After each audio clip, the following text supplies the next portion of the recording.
Introduction.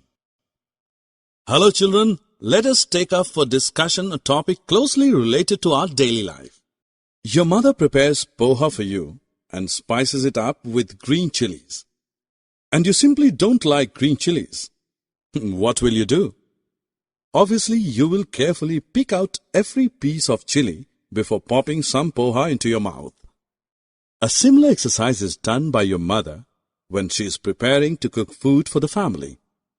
You must have noticed her separating stones and other unwanted particles from rice, wheat, and pulses before cooking them. Though some impurities and undesirable particles can be removed by hand picking, it may not always be the case. In many mixtures, components are not easily separable. In such cases, some other techniques of separation are used. We will discuss the different methods of separation of substances in this lesson. Most of the things that we use in our daily life are in the form of mixtures. Not every component of a mixture is useful. For example, some food preparations may contain a constituent that is not liked by us. We remove it to make the food item suit our taste. So, one reason for separation is removal of undesirable components. Similarly, we find stones, mites, etc. in rice, wheat, pulses, etc. We remove them before cooking because they are harmful to our body. So, the second reason for separation is removal of harmful components. When we churn milk, curd, we get two different but extremely useful products, butter and buttermilk. Thus, the third reason for separating the components of a mixture is to obtain pure and useful components. You sure would have some idea about the methods of separation.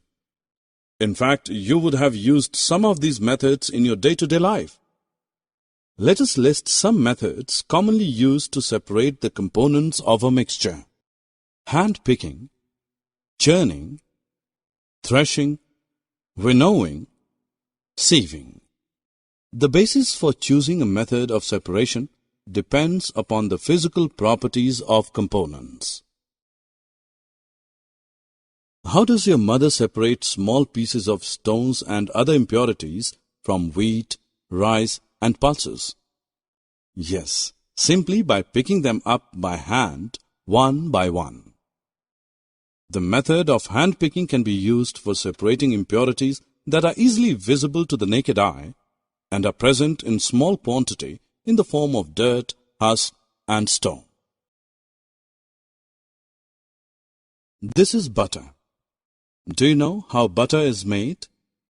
When milk is stirred vigorously in a churn, butter is obtained. What liquid left behind is the tasty, nutritive buttermilk that is relished by many as a refreshing summer drink.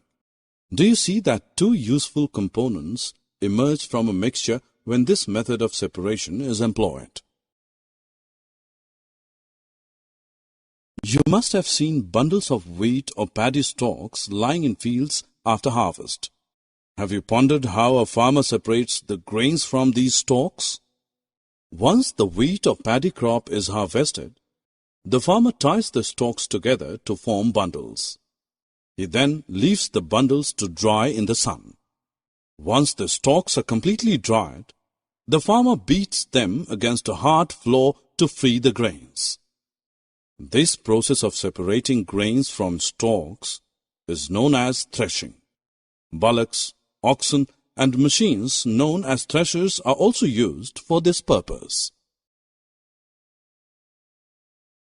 During your numerous train trips down your countryside, you would have noticed women standing at a height, shaking a basket held over their heads continuously. They are separating the grain from the husk by simply allowing the wind to blow away the husk and other lighter impurities. The heavier grain falls down on the ground in a heap. This process of separating impurities from the grain by allowing a current of air to blow away the lighter impurities is known as winnowing. Children, have you seen how your mother removes bran and other impurities from flour? They separate the coarse bran from the fine flour with the help of a sieve. This technique of using a sieve to separate the solid components of different sizes in a mixture is known as sieving. In this method, the mixture is placed on the sieve and shaken.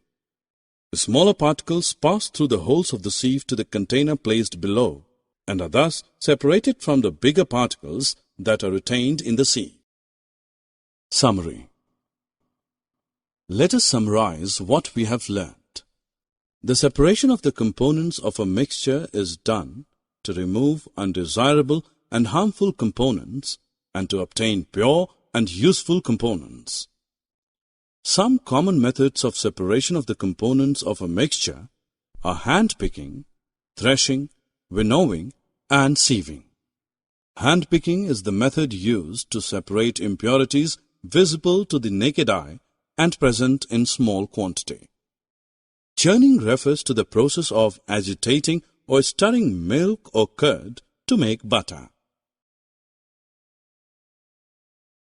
Threshing is the process of separating grains from stalks. Winnowing is the method of separating the husk from grains by allowing air through the mixture. Sieving is the technique of using a sieve to separate solid particles of varying sizes.